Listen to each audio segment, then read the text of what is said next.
Brad Johnson. There is an awful lot going on. Speaking as somebody who very much admires and watches the states, I got to admit, there's an awful lot I just don't get. So I think we should start with the Ukraine, and maybe at some point also, I guess it's related. Could you explain what the heck impeachment actually means? Because most people I know think it means that you're being dethroned, you're somehow being forcibly removed from office, and that clearly isn't what it is. So, take it away. Sure. Let's in fact start with that, kind of the definition of treason, or why you would impeach somebody, and how it would be done. And essentially, the President of the United States has to do something illegal. He has to break the laws and be found to be guilty of those things. And what the process is, it starts on the House side, and a majority has to vote for it. And then I think it's 2/3 in the Senate to confirm the impeachment. Now, going forward, there's just so many problems that it's kind of silly the way we're ending up now. It's definitely going to hurt the Democrats in the long run, but the Democrats, I think the magic number is they need to get 281 votes on the House side, which is Nancy Pelosi, in order to pass the impeachment, and then it gets sent over to the Senate. Now, up until now, Nancy Pelosi's had 150 or 60 votes. Nancy Pelosi doesn't want to do it. She's a seasoned political trooper and understands that this is not a positive for them. But she understands also that it's a requirement for the radical base that are the ones that vote in the primary. And if they piss that base off, then they're going to have trouble in the general election. So they've gotten themselves into a real mess, and that's what's happening on the Democratic side. So she came out this morning, or yesterday rather, and said, we're going to go forward with I think the word she looked at was like investigation of impeachment or something to that effect. So it's not like a real impeachment, but we're looking at an impeachment. So she's trying to kind of walk the edge and play both sides of the issue without actually declaring for impeachment or saying we're not going to do it. So she's trying to walk down the middle, and that doesn't sound like a politician at all. Pardon me? That doesn't sound like a politician at all. No, of course not. Yes, we're always so straightforward and honest. So yeah, she's doing the typical politician thing. You're right. And so that's basically what the impeachment is. High crimes and what was the other term? It's not misdemeanors, high crimes and something else. But basically felonies. Now, go ahead. Felonies. Yeah, felony, absolutely. Anything that breaks the law. I mean, it wouldn't, if it's some misdemeanor thing, it's probably not going to rise to the level where they'd get in that much trouble. So you're probably going to have to be in the felony world. I mean, it's very theoretical to discuss that. No, I don't think anyone's ever we've ever had a president impeached where they actually were kicked out of office. I mean, Nixon resigned and Clinton was impeached, but it wasn't confirmed by the Senate. And back in history, I believe it was President Johnson way back when was within a vote or two in the Senate of losing, but he held the vote, so didn't get impeached. So there's been some close calls, but it's never been actually enacted. And the problem with the whole thing on the left is, they say impeach, impeach, impeach. This is all this, and if he did that, that would be terrible. It would be impeachable and blah blah. If he did that, well, true. If he murdered 10 people, yeah, that would be impeachable. But or if he did that, or you can say any number of things that would be impeachable. But the problem is he hasn't done any of those things. None of them. It's all made up. It's all invented. They're still talking impeachment, but you notice nobody ever asks the question, okay, you want to impeach the president. What's he guilty of? What's the crime? Well, if he had done this, okay, well, if he did it, yeah, but what did he do? I mean, we need to have a concrete crime to impeach him for, and they don't have President Trump like seems that. to keep tripping them up by actually releasing the data that they demand. Yeah, they're destroyed once again, and it shows the Democrats for the joke they are, the joke they've become. And I went through this morning. It was released at 10 a.m. this morning Eastern time here in the Washington area. And basically he said the essence of it was, look, if there's something illegal, go take a look at it. Finish the investigation. It looks like this was blocked back in, Joe Biden's days when he was vice president. Did you see his what he said in his interviews about the whole thing. And, if there's anything there, follow through on it and coordinate back with, talk to Rudy Giuliani and make sure you're on track, and then make sure you follow up with U.S. Attorney General Barr. So what he's saying is, if there's anything illegal there, follow up on it and work it back through the legal system here. He's asking both legal systems work like they're supposed to. Well, that's also his job. And when there's things that are now that takes place all up and down levels of the government. Myself, as a former chief of station, if there's something like that that's a problem that was at my level, those sorts of conversations take place every day. Ambassadors have those conversations, chiefs of station have those types of conversations, and certainly other federal agencies that serve in embassies overseas have those conversations. This was some stuff that if Joe Biden blackmailed and was interfering in the judicial system of Ukraine and blackmailed them using U.S. aid to get this guy fired that was a prosecutor that was investigating his son's company and his son, if that's what he did, and that is what he did. He's admitted to it. If his motive was to save his son from getting in legal trouble, well, that's illegal. That's a big deal. And so the president is saying, look, this is potentially a very big deal. We never did find out the answer. What is the answer? Go, see if you can dig it out and then just coordinate it back through the legal system. If it's nothing, it's nothing. If it's something, it's something. The other thing he asked about was there apparently is a clone that was in Ukraine of Hillary Clinton's illegal server with all those classified documents on it and emails and so on, which there's tens of thousands of classified documents on those things if they have one. So he said, if you've got it, we want to know. Which, again, a massive illegal leak. We don't even know. We haven't seen all of the documents there, so we don't know. Were people killed as a result of these classified documents that were out there? Who all has seen them? We don't know all that stuff. So nobody's ever been able to do a damage assessment. So all that, those are the two things basically asked about. And other than that, it was there was no quid pro quo at all. He didn't say, you go do that for me and then I'll do this for you, or if you don't do that for me, I won't do this for you. There was none of any of that. The only person who's actually 100%, we know for a fact, that asked for a quid pro quo was Biden, and he has admitted to it in multiple interviews. I watched the video. I watched the video on that today. Yeah. Let me ask you a question. Well, I watched the video of him saying that today. It seems to me that since President Trump was elected, there's only two really consistent things. And one is that the anti-state, the sort of state within a state, has been doing everything it can to destroy his presidency. And the second thing is that it appears that every time President Trump's about to release information or to begin an investigation on some of the staggering and unprecedented level crimes that it appears the Democrat Party or members of the Democrat Party have committed over the last maybe 10 years, that they are then just doing these Hail Marys and just randomly, accusing President Trump of anything they can think of, like throwing spaghetti against the wall to see if it sticks. Yes, there's no question that that's what's going on. And I've mentioned it a number of times before. But everybody in Washington knows what's coming. And McCabe is already in the process of being indicted for perjury, it looks like.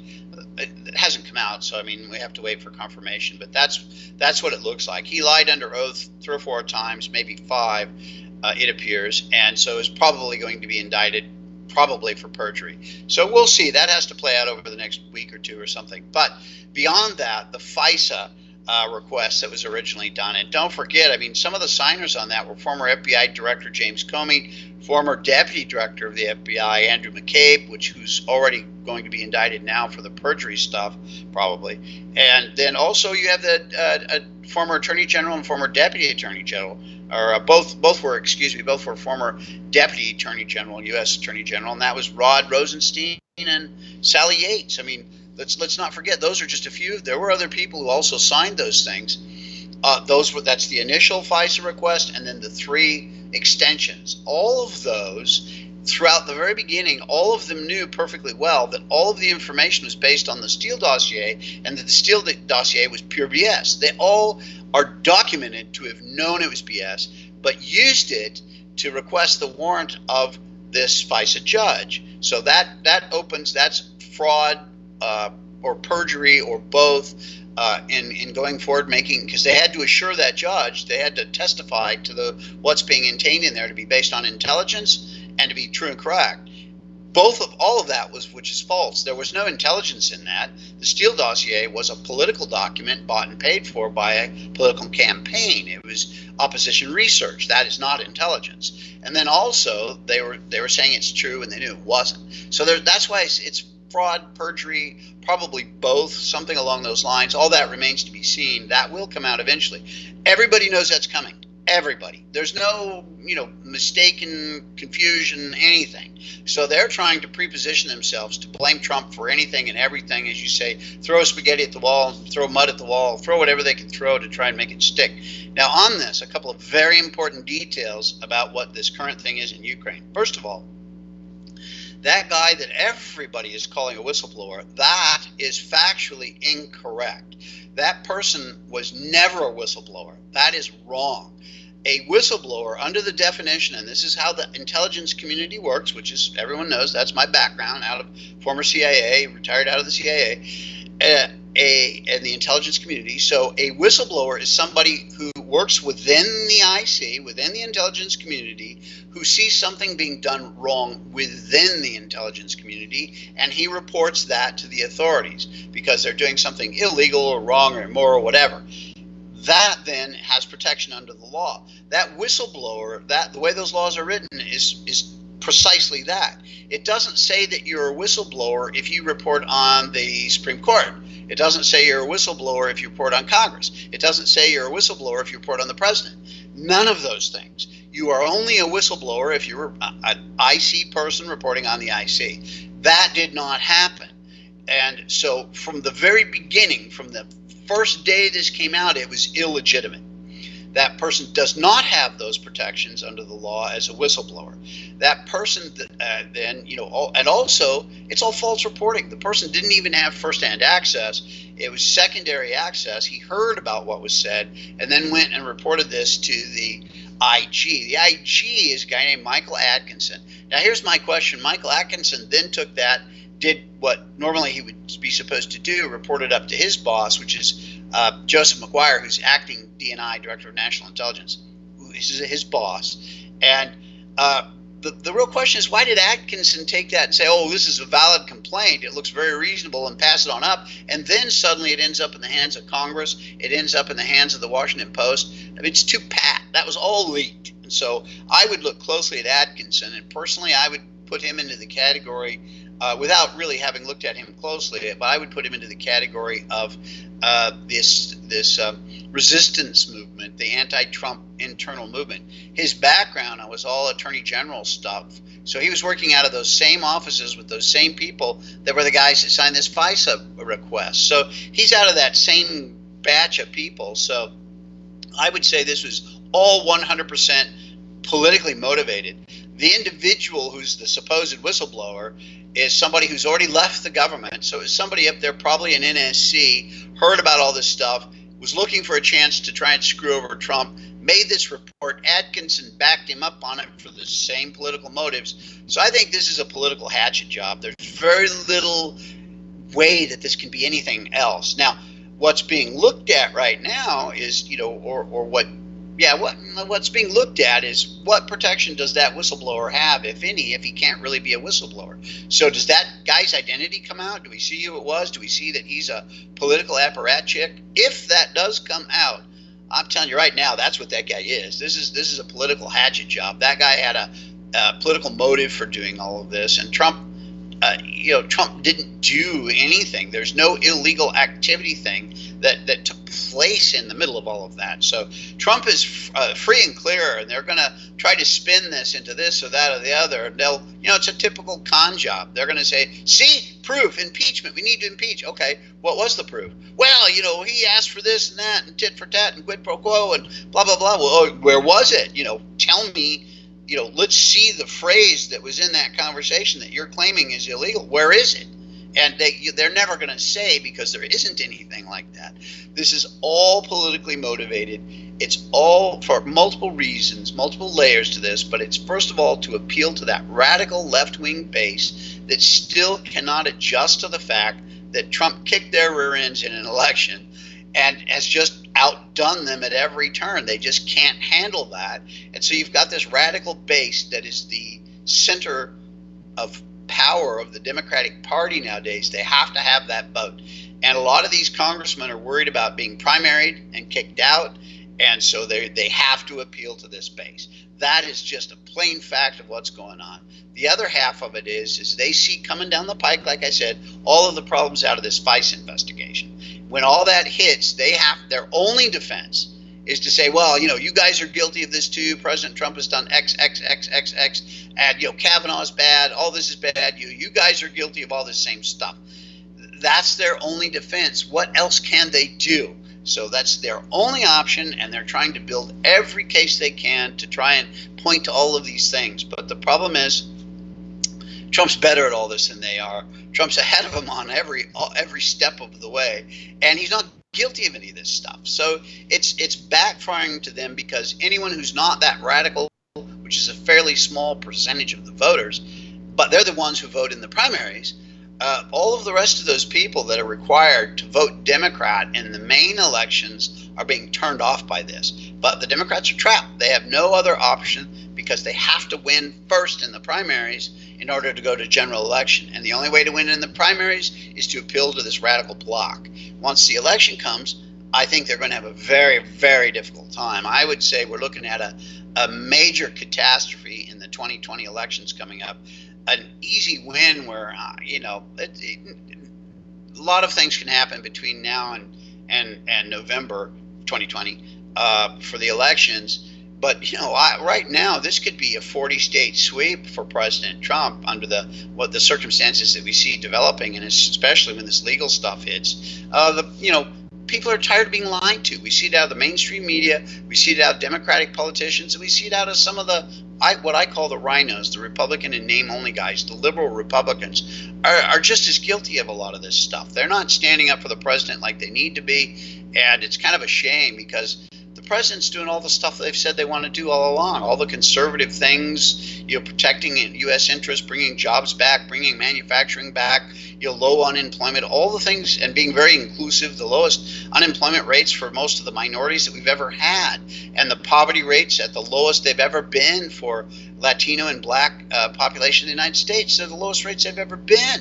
So it's just craziness that the Republicans aren't backing him. But again, he's not their boy. They don't like him, so they would rather lose than have President Trump succeed. It's madness. I see a great deal of that. I see a lot of people. I've even seen some fairly prominent American public figures, CNN figures and so on, publicly stated that they would like to see the economy fail just so people don't vote for President Trump. And I'm thinking, how much suffering of regular folks would you like to see in order to meet your abstract political goals? It's really frightening. Well, that's the problem with the left in general, is they just don't view things the way that any normal person would. And that's that abstract thing where human suffering doesn't matter as long as their political point is made. And that's that socialist, communist, liberal, leftist philosophy is all the same worldwide. And that's why you see these massive events where, in the last 100 years, including the 2 world wars and stuff, you'd see, 100 million people in the world have been slaughtered, and it's always by the left. Nazis, National Socialists, German Workers' Party, the Soviet Union, Pol Pot, Chairman Mao, all these guys, they all slaughter people by the millions, and they don't care, because it makes their political point to have these things go forward. So they don't care. And that's precisely it. The left here is exactly the same. They don't care about the misery, the poverty, or any of that stuff, as long as somehow their political point is made and power remains in their hands. That is what that is. Leftist philosophy always ends up back at power in their hands and no one else's.